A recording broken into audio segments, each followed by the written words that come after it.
Hello and welcome back to my channel. The world of Pixar is truly fascinating. From toys coming to life, to forgetful fish, to a girl transforming into a giant red panda, there are numerous subtle nods and references to the disability community and the independent living movement. For instance, in the movie Up, Carl Fredricksen ties balloons to his house to escape institutionalization. What a powerful depiction of freedom for our community. I also love how, at the end of Up, Carl's blimp is parked in a wheelchair-accessible parking space. This made me think about how disability influences the Pixar theory. For those who do not know, the Pixar theory suggests that every feature-length animated movie produced by Pixar, which is owned by the Disney Company, is part of a larger interconnected story from Soul to Monster Incorporated. Although I did not originate this idea, it was refined by Ben and Jonathan Carlin of the Super Carlin Brothers YouTube channel.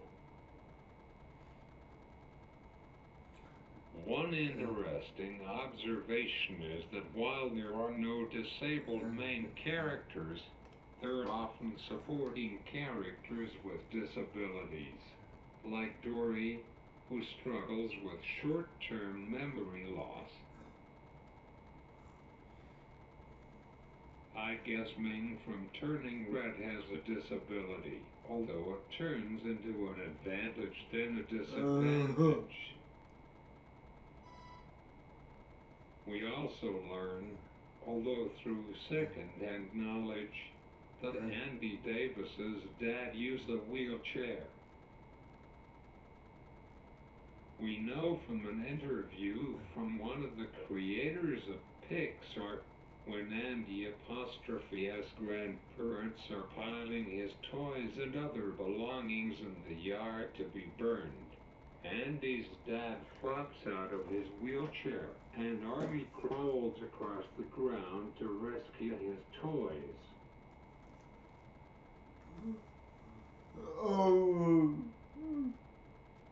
This moment gives extra depth to the song. You've got a friend in me.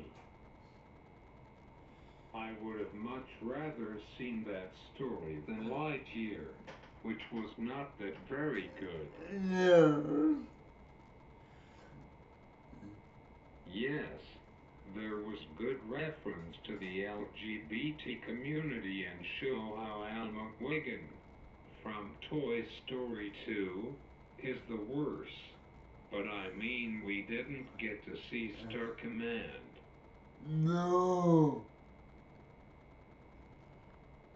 Even in the movie WALL-E, people sit on these floating chairs that also double as their beds on the axiom that moves them around the cruise ships. Not everybody on the axioms had a physical disability. They were just lazy and need robots to help them get them turn upright, which was the entire point of sending them up there. Why do you think there were not hundreds trash compacting robots on Earth cleaning? I might argue that there were very few people with actual disabilities on those ships. So are the spaceships just these large institutions designed to trap all humankind and take care of them? It fits with by and large unethical business practices keeping people's insurance money for themselves. Perhaps BNL is in the long-term care industry, and their CEO wants that sweet Medicaid money.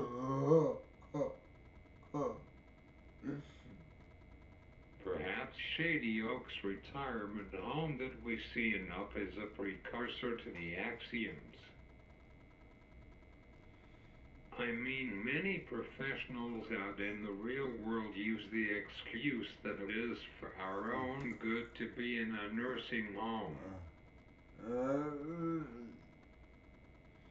That's why the caption and Wally yells at Atto, I don't want to just exist. I want to live. Hashtag freedom. You might be asking, well, what about movies like Coco and so? Why do we see Mama Coco in a wheelchair when she was alive, but in the land of the dead, she is able to walk, and I think I have an answer. Mama Coco was not in a chair all her life, so she would want to walk because that is what makes her whole. However, in the movie, so when you are working on your Earth Pass, you can choose to be born disabled. Closure. Remember, disability is part of your personality, and if you have memories of wearing ankle foot braces or being in a chair all your life, then it is how you would want to be remembered. At least if you are taught to be proud of your disability. Memories is how people, which I am including any living thing in that term, avoid the final death.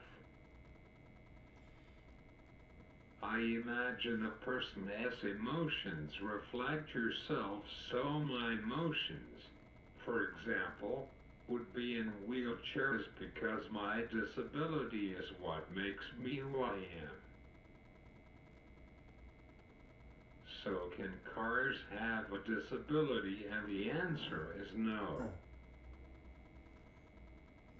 No inanimate object in the Pixar verse can be born with a disability, unless they were made that way, such as the toy Cher Smile Becky or school photographer Becky, who came with her own wheelchair that could not fit in Barbie's dream house.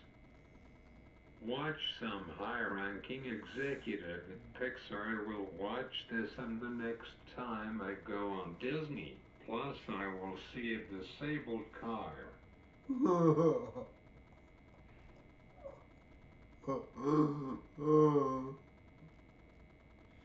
Now can an object acquire a disability? Yes, they can when they get broken, such as when Woody's arm was ripped off by first Andy, then by Stinky Pete. That while Otto, the villain in Toy Story 3, makes the new toys at Sunnyside Daycare, which is the direct reference to the real-life Judge Rottenberg Educational Center or a concentration camp in Nazi Germany. Go into the caterpillar room instead of the butterfly room. The Judge Rottenberg Center is a residential school for children with disabilities that claims to cure autism through means of electric shock, which is torture. I suspect Lotso has a reward system, such as if you earn 10 stars for good behavior, you get to spend the day in the butterfly room, or something stupid like that, which I am certain Ken immediately got rid of. I know that some institutions, like the JRC, use the technique before inflicting horrible and painful punishment. When they get broken, they're thrown away and sent to the dump. Here's my sister in Adapt, Spitfire. would scream, "Death camp where they are burned." Perhaps Sid Phillips in Toy Story has a friend or a cousin with a disability and goes through unnecessary operations, and that is why he plays Doctor, taking his toys apart and rearranging them.